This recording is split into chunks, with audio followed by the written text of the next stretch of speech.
hello viewers, you're most welcome again to my channel. This is Simple Gladys again. The reason why I'm making this video is because I've been receiving a lot of questions from people telling me about why they denied my visa to South Africa. Like, most people are still asking themselves, what's the reason? Could it be my fault? Could it be I didn't meet the requirements?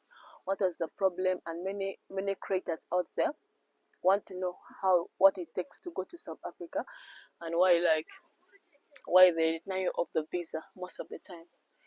So I'm here to answer that question because it's going to help a lot of people out there who might need this information, the creators especially, and other people who travel around or within different places in Africa. Yeah, so it's just good for you to know.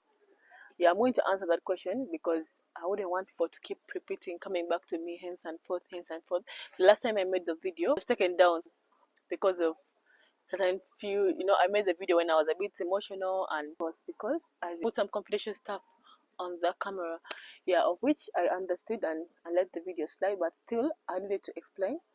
Now the first thing is to explain South Africa.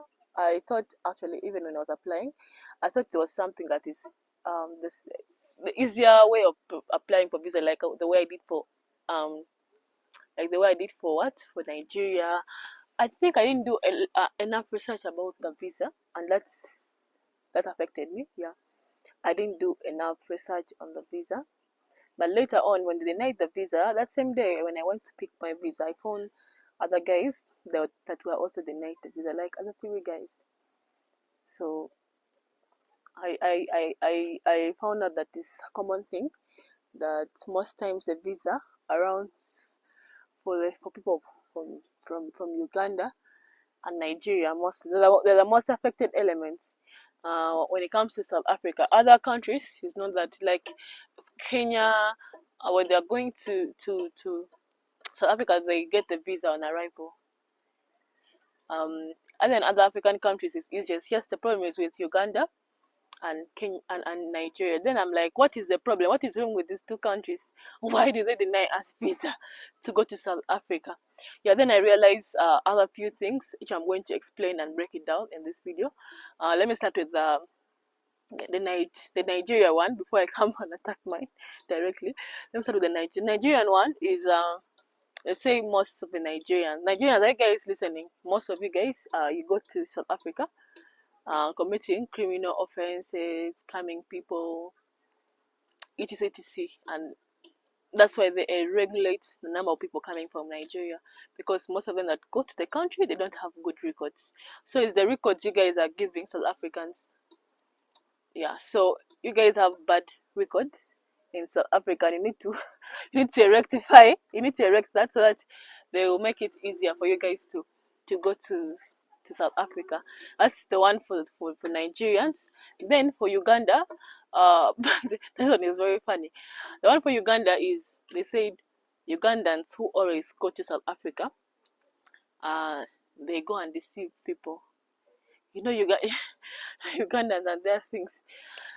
They go and deceive people, and I know that the Ugandans are mostly from certain area.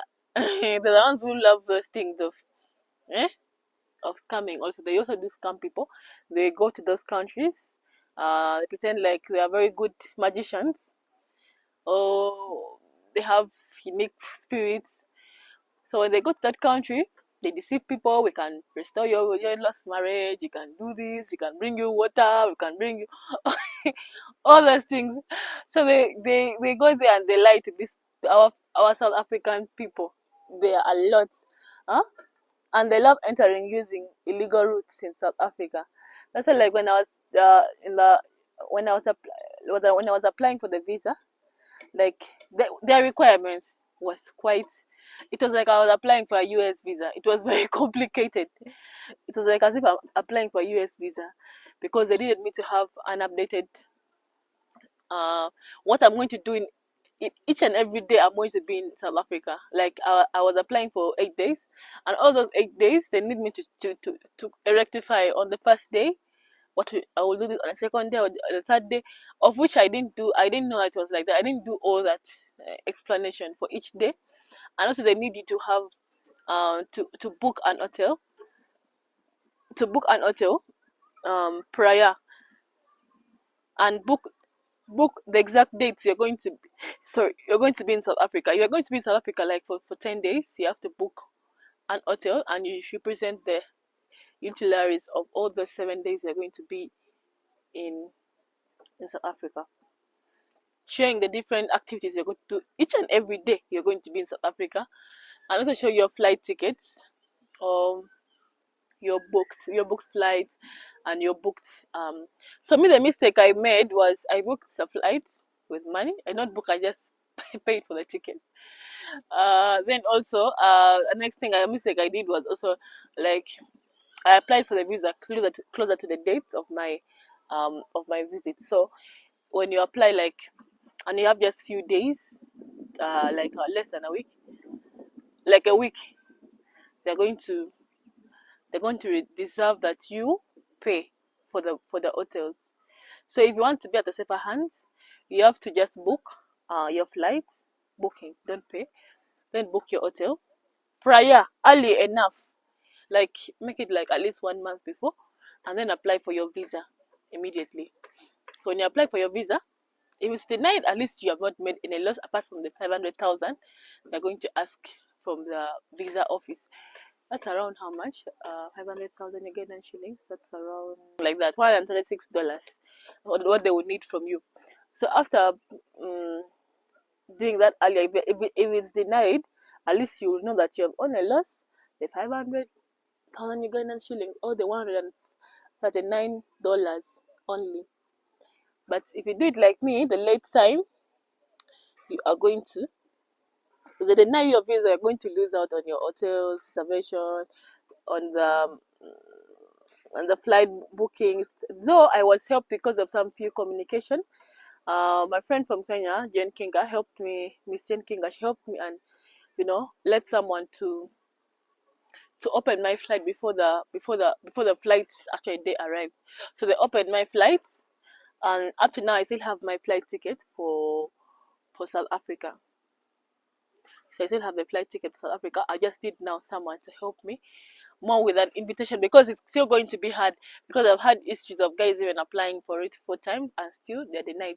So the easiest way is either to get an invitation from someone from there inviting you over, like someone who has who understands these things of visa, and someone with a bit of power and etc. And if they invite me from Uganda, I can easily go to South Africa. Yeah, I still want to go to South Africa though, and since I still have my flight ticket, it should not be latest. It should not be later than November. If it's beyond November, that money will just die for the flight. As for the hotels, we can say bye bye. The person was so nice to me, and the person refunded me part of the pay, half of the pay. So at least I did not lose everything. She refunded back some of the money. She was quite understanding to put herself in my situation. Yeah. So also I don't know why. Another confusing thing is, the South Africa is, I don't know why it's the country that is experiencing a lot of challenges with these two countries. Come to think of it, I'm like, where could the problem also be that with the country itself, and the way their lifestyle is? Because why would it attract criminals in that country? Yet if you go in other countries, Ugandans are very peaceful. If you go to Kenyans, they're very peaceful. They go to any other country, you find that all these people, they are very peaceful. Even Nigeria itself, when they go to other countries, they're not so much chaotic as they claim they are when they go to South Africa. So I think also there is something, there is a fertile ground for those criminal. For those criminal, I think I just need to host one of the South African people, like on a live, one of the creators of South Africa, and get to interact with them, and we know where the problem is. You can do a live on our co-host on our YouTube, and we see where the problem is exactly, because we need to see ways of making things easier for the creators. They're not going to that country to do any bad. We just want to visit and have the knowledge of visiting other countries with no bad effects. Like me, I love South Africans so much because they support me, and most of my followers actually, when it comes to other platforms, most of my followers are from South Africa and Nigeria. Even on my Facebook, on my YouTube. No, not YouTube. South Africa is not so much, but on my Facebook, on my TikTok, have quite lots of numbers from there. So it means they love what I do, because most time I also love I love their music, and I've been following up with South African music since I was young. So I love South Africa, and it's one of my I had two dream countries to visit, which was um South Africa and Nigeria. Those two countries. So help me God. I think I'm still praying on it. I hope I find a way to get into South Africa before the year ends. Yeah, just to fulfill my dream. Guys, when I come to South Africa, oh, I can't wait to experience all the culture, the Zulu culture, the Songa dance, etc. etc. So that's it for the video. It's just a brief video trying to explain the different things about the South African visa here and there. So if you want to know more about it, I think I've tried to rectify a few things in this video. But if you still feel like I didn't talk more about it, you can just put down the questions and I will do research about it. That is all I have to tell you for today. Have a lovely Sunday and see you on our next videos. Bye bye.